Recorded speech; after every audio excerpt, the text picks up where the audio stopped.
Yun mga kailaw, sa mga nagtatanong po. Ito about po ito sa moving heads.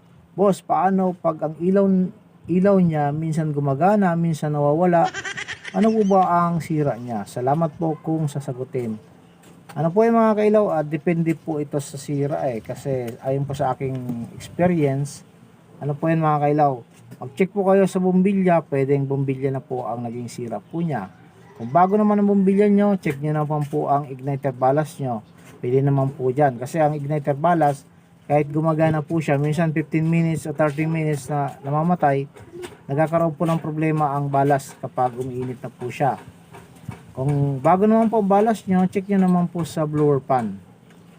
Pwedeng sa blower pan yun na nakatutok po dun sa igniter ballast mo at sa power supply. I-check nyo po siya doon. Pwedeng mga habang tumatagal, namamatay na po siya ang blower pan.